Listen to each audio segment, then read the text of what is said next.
আসসালামু আলাইকুম, আমি মিম। আমার পেজ মিম স্টাইলসে আপনাদের সবাইকে স্বাগতম। অনেক দিন পর ছোট্ট একটা ব্লগ নিয়ে আপনাদের মাঝে হাজির হয়েছি। সবাই কেমন আছেন? আশা করি সবাই বেশ ভালো আছেন। আমিও আলহামদুলিল্লাহ বেশ ভালো আছি। সকাল সকাল ঘুম থেকে উঠে যা যা করার সব করে নিচ্ছি, কারণ আমরা যাব নোয়াখালীতে। টানা কয়েকদিনের দাওয়াতে আমরা নোয়াখালী যাচ্ছি আলহামদুলিল্লাহ। আর সবচেয়ে বড় কথা হচ্ছে স্বপ্ন পূরণের দাওয়াতে যাচ্ছি। স্বপ্ন, মেয়েদের অনেক অনেক স্বপ্ন থাকে, তার মাঝে একটা স্পেশাল স্বপ্ন হচ্ছে প্রতিটা মেয়েরই স্বপ্ন থাকে নিজের একটা ছোট্ট সংসার, যেখানে প্রতিটা কোণ জুড়ে থাকবে তার যত্ন, প্রতিটা সাজে থাকবে তার ভালোবাসার ছোঁয়া। পর্দার রং থেকে শুরু করে এক টুকরো ফুলদানি, সব কিছুই হবে তার মনের মতো, তাই না?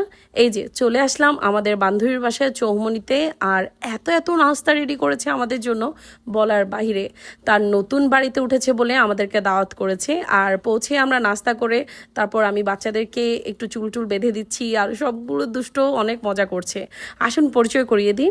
এই বাড়িটা হচ্ছে আমার হাজব্যান্ডের বন্ধুর বাড়ি, আর ভাইয়া নতুন বাড়িতে উঠেছে। ওনাদের আগেও বাড়ি ছিল, কিন্তু নতুন বাড়ি করেছে ভাইয়া। মাশাল্লাহ, বাড়িটা এত সুন্দর হয়েছে। আর আমরা সবাই গিয়েছি, সবারই দাওয়াত ছিল। তো আমি একটু ঘুরে ঘুরে ভিডিও করছি, এখনও অনেক কিছু সাজানো বাকি।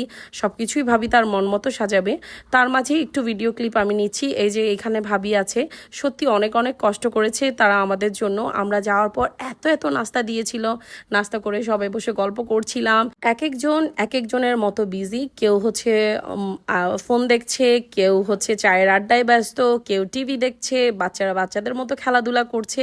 এক একজন এক এক রকম ব্যস্ততা, কিন্তু যার বাসায় দাওয়াত সে তো মহা ব্যস্ত, কি আয়োজন করবে, কি করবে, কি না করবে। আর এখানে দেখেন জায়ান দুষ্টুটা কি করছে। দুষ্টু কিন্তু দিন দিন বড় হচ্ছে আর দুষ্টু হচ্ছে। এখানে আমি আর কয়েকজন ভাবি মিলে বসে আমরা লুডো খেলছি।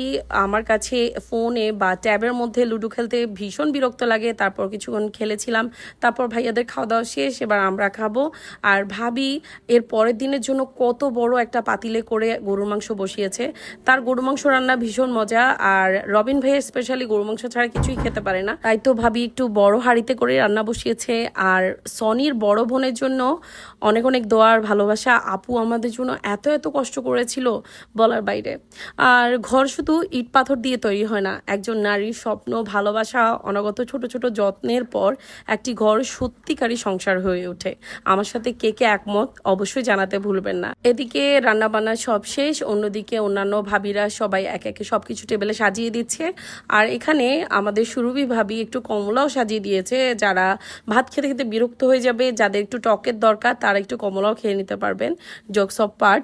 আর পরিশেষে একটা কথাই বলি, একটা মেয়ে যখন নিজের সংসার সাজায় তখন সে শুধু আসবাবপত্রই গোছায় এরকম কিন্তু না, সে গুছিয়ে রাখে নিজের স্বপ্নগুলোকে। প্রতিটা রং, প্রতিটা সাজ, প্রতিটা ছোট জিনিসে লুকিয়ে থাকে তার ভালোবাসা, তার মায়া, আর নিজের মতো করে সুন্দর একটা পৃথিবী গড়ে তোলার ইচ্ছা। প্রথম দিনটা আমাদের খুব আনন্দেই কাটে। বাচ্চাদের আনন্দ দেখে নিজেদের কাছে আরো বেশি আনন্দ লাগে। ঘুমানোর সময় তারপরে তারা ঘুমাচ্ছিল না, তখন রাত হয়তো বা 2টো বাজে, কিন্তু তাদের ঘুম আসছিল না। আর এদিকে আমি ড্রয়িং রুমে গিয়ে দেখি সকল পুরুষ মানুষ ওরা খেলা দেখছে।